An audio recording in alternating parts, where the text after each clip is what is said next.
Guys, what's going on? It's Brendan on the One Percenter podcast. Today I'm here with my man, Eric Cline. What's going on, buddy?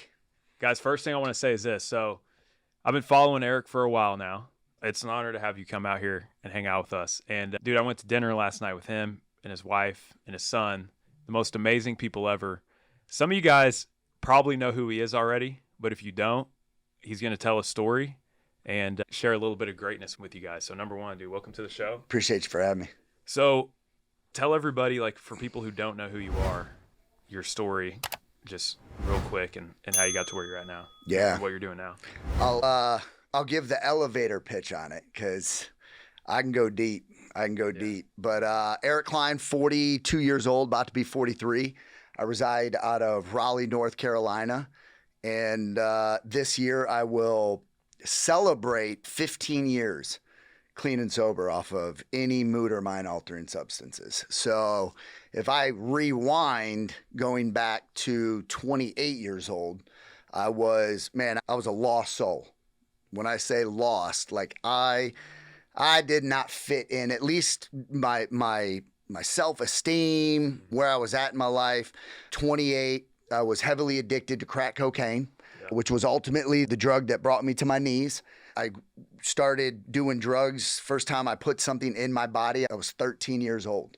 And I went all the way till I was 28. And it was a graduation of, you start with this, and I ended with a drug that I never said I would do. You drive on the streets and you see the crackheads and you see those guys that are panhandling for money. Yep. And I ultimately became a crackhead. And that drug for 6 years stole my soul. And my very last using, I remember it, and I need to remind myself of how bad it was because I like to not get too far from the memory of that. Yep. Because it's something that always drives me today. I love that. That for 8 days, on my last using, I was locked in a room for 8 days. I didn't sleep for 8 days. And I heard ambulance, SWAT teams. I was locked in a room. I was pissing in a corner of a bedroom because I couldn't go out and use the restroom. The dope man would come to the house like clockwork, knowing when I would be out. And the last and final day, which was August 9th of 2009, which I have tattooed on my knuckles. Yep. I remember the ambulance and the like a SWAT team kicking in the front door. They came down the hallway. I heard my mom just screaming at the top of her lungs, "Leave him alone. He's dead." My older brother was out there at the time trying to wrestle with them all to get into the room. And I was in my room, just hid under the covers, sweating in my underwear, middle of the day. Yeah. And the ambulance ended up getting everybody back, and they had a stretcher out there because they were getting ready to come into the room. Yep. And I remember them, it got quiet, and they said they lifted up the stretcher a little bit. I remember hearing it. Mm-hmm. And they said, on 3, we're going to kick the door in. And dude, I literally was under my covers just sweating. And I heard him say 1, 2. I started getting out of bed. I stood up, and right before they could say 3, I opened the door and I'm like, I'm fucking alive. And I was standing in a hallway by myself in my underwear. I used to say I hallucinated it all. And Brad Lee had me out on his podcast. Yeah. And when I told the story to Brad, he goes, "You didn't hallucinate anything. That was somebody telling you either get clean or you're going to die." And I knew that internally, but I used to tell the story where I hallucinated it. It was not a hallucination. 100% a power greater than me telling me, "Eric, you got 2 options right now." Because I'm 28 years old. I'm 135 pounds. My face is blistered. My eyebrows are gone. My eyelashes are gone. I had $8 to my name. The next stage for me was to be homeless on the streets, being that guy that was panhandling. And ultimately, I was going to die. So people will ask me, how did you get clean? Or why did you get clean? And it was the first time at 28 where I wasn't getting clean for a girlfriend. I wasn't getting clean for a job. I wasn't getting clean for my parents. I wasn't getting clean for nobody other than to save my life. That's awesome, how dude. I got clean. That was at 28, man. Someone flew me down to Fort Lauderdale, Florida. And to fast forward, so I don't take up a whole episode, was I got introduced to a call center at 28 years old. And because of my appearance, I really wasn't employable. Yep. Every place I would go to get a job, they'd be like, we can't hire you. You got too many tattoos. We can't hire you. And I was going any industry you could think of. I wound up trying to be a waiter at restaurants, and they even said, they're like, dude, you can't work here the way you look. You have way too many tattoos. So it forced me, which I am forever grateful for today, it forced me to go to a call center that were looking for telemarketers for $15 an hour. And there was a piece of paper hanging on my halfway house. And I remember seeing that piece of paper. I called them up, and the guy that was doing the interviews, I said, listen, I live in a halfway house. I'm covered with tattoos from head to toe. I'm recovering. I only got 90 days clean. I don't have a license. I don't have a vehicle. And they go, you're just the kind of guys we're looking for. I fucking love that, bro. Yeah, so I went in for an interview, man, and the rest is literally history. I picked up a phone, and I have created a life for myself selling over a telephone, bigger than anything I could have ever imagined. That's fucking nuts, dude. Yeah. So there's two things that I've gotten from you since meeting you, right? Number one, you always say getting clean, that was the first step. Like, you're like, that was the first step to where I'm at now. Because everybody's like, where you're at now, how do you get there? You're like, getting clean was the first step. And I heard you say last night over dinner, you were like, dude, what I love about sales, it doesn't discriminate. Anytime I hear something like that's powerful, I write it down. I'm like, I fucking love that, because that's the same thing that happened to me. Like, you showed up to the guy, the guy was hiring you. You didn't try to hide who you were. No. You said, dude, I've been a piece of shit. Yep. I've got tattoos. I've made every mistake. Yep. And he's like, that's what we're looking for. Let's roll. Dude. I love that. When you got clean, this is a question I always ask people, because for me, I think I told you I did drugs for a long time too. Yep. And for me, it was like, I didn't like intentionally choose to do those things. I think I just was unaware. I didn't have self-awareness. Yep. I never really thought about it. I feel like I had no vision for my life, so I just let it drift wherever it was going to take me. Yep.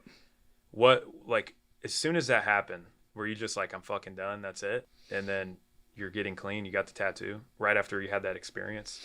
So I had tried I'd been to multiple treatment centers. I had tried getting clean multiple times. I really did.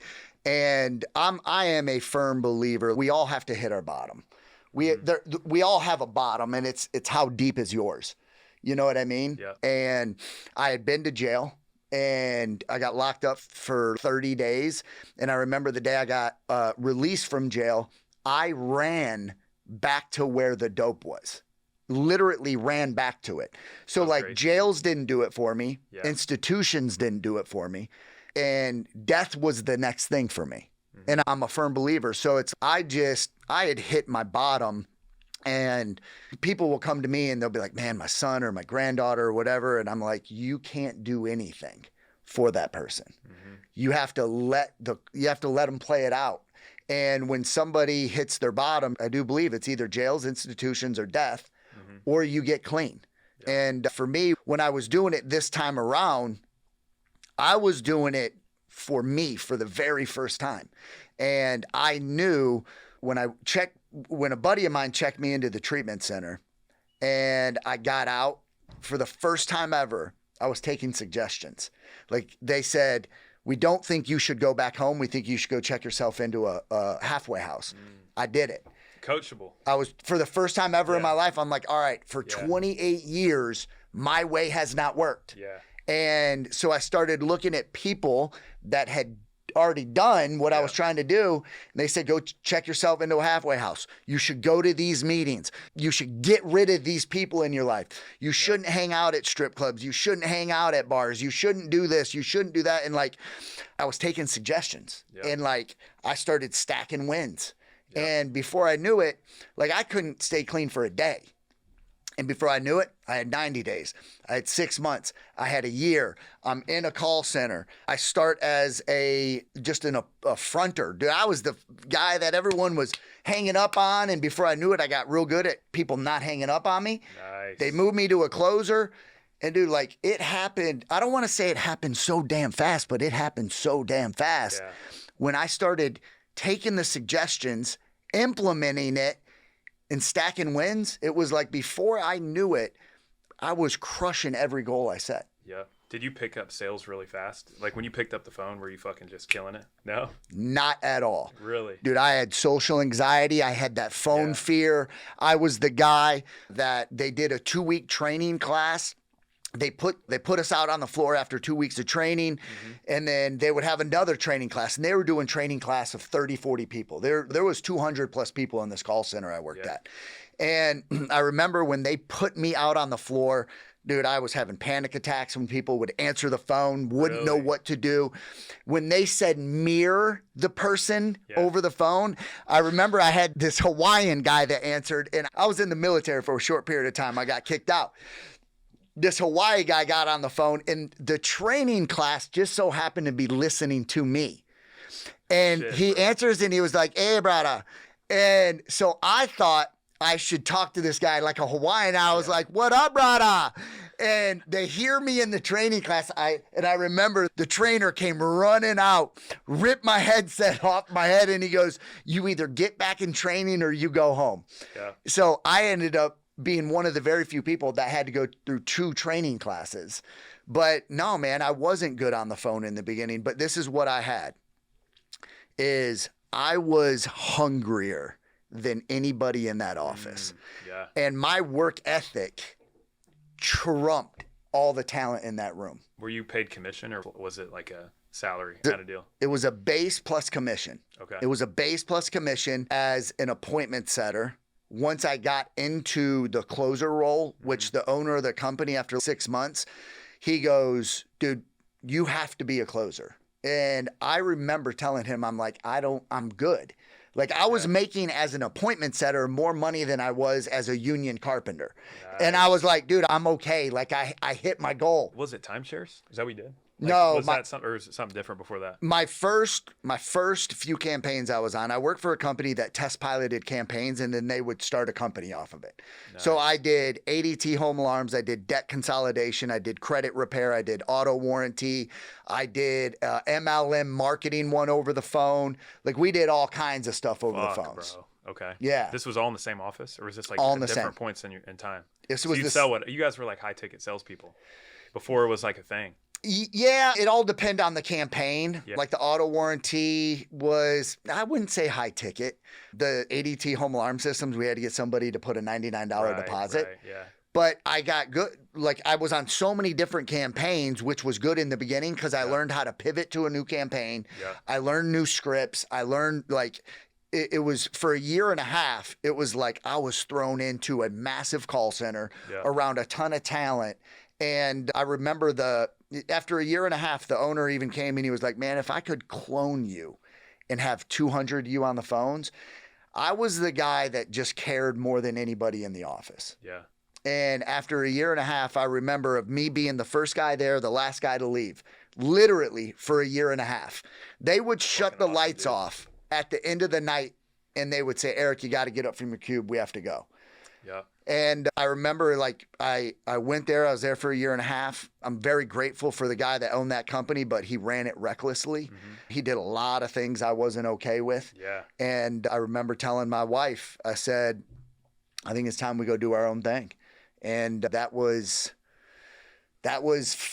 going on 14 years ago. I've been writing my own paycheck.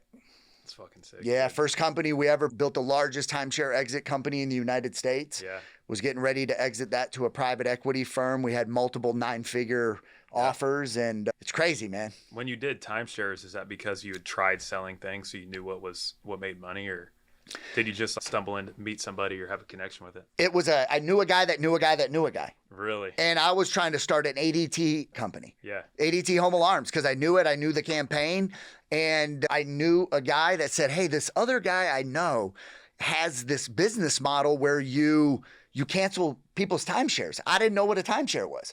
And I was like, really, what's the rips on it? And he told me the rips. Yeah. And I go, how are they doing it? He goes, they would get a bunch of people into a hotel conference room. Yeah. And they would stand at a podium, they would pitch, then they'd get people to break off into tables. And I go, all right, if they can do that in person, I'm going to do it over the phone. So I took a stack of timeshare leads, Yeah. had no clue how to get someone out of a timeshare, did not have a clue, but I knew how to sell. Yeah. I knew if I could get somebody on the phone that wanted out of a timeshare, I could convince them I'm the guy to do it. Yeah. So me and my wife had a stack of leads, started in our bedroom. We would lock people up saying, hey, we could get you out of a timeshare contract. And then I would go to a company that was doing it and I'd say, hey, here's somebody that wants out. You facilitate it. Just cut me in on it. So we would split the profits. We did that for a year and a half. Yeah. And then once we had systems and processes, I understood the pitch. I'm like, all right, let's build a team. So we got out of a bedroom. Me and my wife did this out of a bedroom for 12 months or a little more. It's crazy. And then we ended up in 9 years building a team in-house, 100% in our office. The name of the company was Resort Release. We were the largest timeshare exit company in the U.S. We were doing over 34 million a year in timeshare enrolling people. We were getting ready to exit. The highest offer we had on the company was 147 million for 100% of the business. And unfortunately, we ended up being sued by two of the largest timeshare developers in the United States. We didn't do anything wrong. It was David versus Goliath. Yeah. And when you are fighting Wall Street, Yeah. you better be prepared to spend money. Oh, dude, I can't fucking imagine. They bro. crushed us. Yeah. They That's crushed crazy. us. So you told me rock bottom was 28. Did you feel like after that happened, did you feel like you hit rock bottom, or were you like, how did you frame that in your mind whenever you went through that and you went back into the wholesale space? Are you talking about when we went through the lawsuit? When you went through the lawsuit. Dude, it was rough. Like when I tell you it tested everything that I had. I've heard a lot of stories of people that become really successful losing it and they like kill themselves or something. I had thoughts. I get goosebumps even talking about it. Dude, I had thoughts run through my head that I hadn't had in 12 years. Dude, what a freaking test, bro. It tested my marriage. It tested my belief in a power greater than myself. Yeah. It tested me picking up the fucking dope pipe again. It tested me wanting to harm another human being to the point where I could have had serious repercussions. Yeah. It tested me of wanting to flee rather than fight. But this time I got a wife, I got kids, I got people dependent on me. And I said, you know what? I got enough money. I could get the fuck out of here and leave everybody. Like those thoughts were going through my head. And I remember it was costing me and my wife anywhere from $200,000 to $500,000 a month to fight this lawsuit. A month. And this thing went on for 2.5 years. And I remember the day I was sitting across, I just got done with an 8-hour deposition. And the attorney that was suing us for these two developers, I was smoked. 8 hours. They beat the shit out of me in this deposition. And they were testing my character, whether I was a good human being. And when you have a group of attorneys sitting at a table questioning whether or not you're a good human being, knowing you are, and you have your wife sitting there, you have other attorneys sitting there, and they are attacking you nonstop for 8 hours, he beat the shit out of me. And I remember sitting at the end of the table and I was like this at the end. And I was like, what the fuck am I going to do? And he goes, hey kid. And I looked up at him and his eyes were bloodshot. I didn't know if he was an alcoholic or he was the devil himself. And he looked at me and he goes, if you can make it through this, you can make it through anything. And he didn't know who he was telling that to. Yeah. He didn't know I've been through the depths of hell. He didn't know I'd faced down the barrel of death. Yeah. He didn't know I was somebody that came from the gutter and built this. And now he just told me, if you can make it through this, you can make it through anything. He sparked a fire under me That's that so cool, day. dude. And I was like, thank you. Mhm. Fuck you. It's go time. That's awesome, dude. Yeah. You know Patrick Bet-David? I do. He said, choose your enemies wisely. You tell me that. You've told me that story a couple times now. Yeah. If you fucking think about that guy, I can tell you get fucking pissed off when you talk about that guy. Yeah. You're like, I'm going to burn his fucking eyes out. He tried taking everything from me and my family. And when he said that, I remember thinking, you can take my house, you can take my cars, you can take whatever you want materialistic. You can take my bank account right now. Because me and my wife at this time, we were making $8 million a year. Yeah. Not grossing. We were netting to the bank $8 million. Yeah. That's a good income. Yeah. He turned that off overnight. Like the lawsuit, the way it all happened, people question, Eric, how did you have to shut your company down? We don't have enough time to tell that story. Yeah. It happened. And when you have, at the time, I had a $7 million home in Fort Lauderdale, a $2 million home in Chicago, a $2 million home in the Keys. When your income gets shut off and you're fighting a lawsuit that cost you $250,000 a month, fucking stressed to the max. You're stressed.